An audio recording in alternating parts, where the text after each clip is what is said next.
හොඳයි පුතේ හැමෝටම සුබ දවසක් කියලා කියන ඔන්ලයින් පන්තියට සම්බන්ධ වෙන හැමෝටම අද අපි අවුරුද්දට කලින් නවත්තපු තැනින් ඉස්සරහට පාඩම් කරගෙන යන්න තමයි සූදානම් වෙන්නේ. ඔයාලට පේනවා අපි ගංගාවක් මුහුදට වැටෙන ස්ථානය මෙතන රූපසටහනේ දක්වලා තියෙනවා. අපි ඒ ගැන කතා කරන්න තමයි සූදානම් වෙන්නේ. මේක පුංචි ප්‍රදේශයක් ගංගාවක් මුහුදට වැටෙන ස්ථානය. එතන ගංගාවක් මුහුදට වැටුණාට පස්සේ එතනින් ගංගාවේ ගමන් මාර්ගය අවසන් වෙන නිසා ඔන්න දැන් ඔයාලට අදහසක් තියෙනවා අපි අද පටන් ගන්නෙ ගංගාවක අවසාන කාල පරිච්ඡේදය පිළිබඳව කතා කරන්න කියලා. එතකොට ගංගාවක අවසාන කාල පරිච්ඡේදය පිළිබඳව කතා කරනකොට පුතාලට මතකයි ඔයාලගේ පිටුට එකේ අපි මේ අවස්ථාව හඳුන්වලා දීලා තියෙන්නේ බලන්න පිටු අංක 12 වෘත අවස්ථාව කියලා.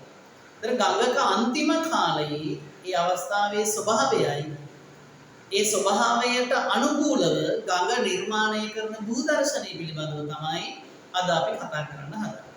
මුලින්ම ගඟ වෘත අවස්ථාවට එළඹෙනවා කියනකොටම අපේ මතකයට එන කාරණාව තමයි ගංගාව සතුව තියෙන ප්‍රධාන කාර්යය මොකක්ද කියන එක. මේ වෙනකොට ගංගාවේ ප්‍රධාන කාර්යය වෙන්නේ කාදනයෙන් එකතු කරගත්ත ද්‍රව්‍ය පරිවහනය කරපු ද්‍රව්‍ය ක්‍රමානුකූලව නිදිසාදනය කිරීම කරන එක තමයි. එතකොට ගඟ මේ තැම්පත් කිරීමේ ක්‍රියාවලිය සිද්ධ කිරීම තමයි ගංගා භූදර්ශනයේදී අපි නිදිසාදනය කියලා කතා කරන්නේ. දැන් ඔබ දන්නවා සාමාන්‍ය බහිර්ජන්‍ය කාරකයකට පොදු ක්‍රියාකාරකම් තුනක් තියෙනවා. පොදු ක්‍රියාකාරකම් තුනක්. ඒකේ පළවෙනි එක කාදනය කිරීම, ඒ කියන්නේ භූමිය ගෙවා දැමීම.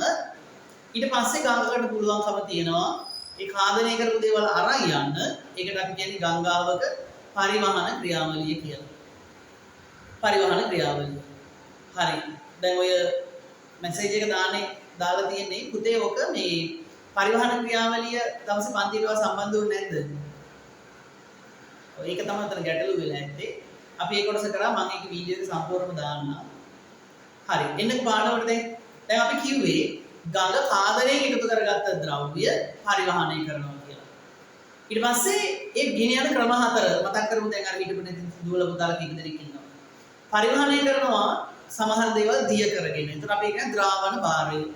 සමහර දේවල් ගඟ පතුලේ පෙරලගෙන යනවා. ගංගාව ගලන මාර්ගයට සමගාමීව තමයි ඒවා පෙරලිගෙන යන්නේ අනුක්‍රමණයට අනුව. ඒකට අපි කියන්නේ පෙරළුම් භාරය. ඊට පස්සේ අවලම්බනය කියලා අපි ක්‍රියාවලියක් කිව්වා. හොඳයි සමහර අයට මතක තියෙනවා. හොඳ ළමයි. සමහර අය දානවා උත්තරේ. අවලම්බනය කියන්නේ ජලකඳ මැද්දේ හෝ මත අරගෙන යන එක. ඊට පස්සේ අපි අනෙක් ක්‍රියාවලිය අර මධ්‍යස්ථ බරක් තියෙනවනේ.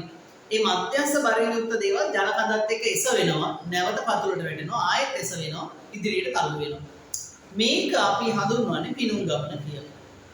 දැන් ওই ක්‍රම හතරෙන් අරගෙන යන දේවල් පින්තූරයේ තියෙන විදිහට අපි විවිධ තැන්වල නිදිසාදනය කරනවා. ඒතර ගඟක් මුහුදට වැටෙන තැන ගම් මෝය අපි එතන ගම් මෝයේ නිදිසාදනය කියලා අපි හඳුන්වනවා.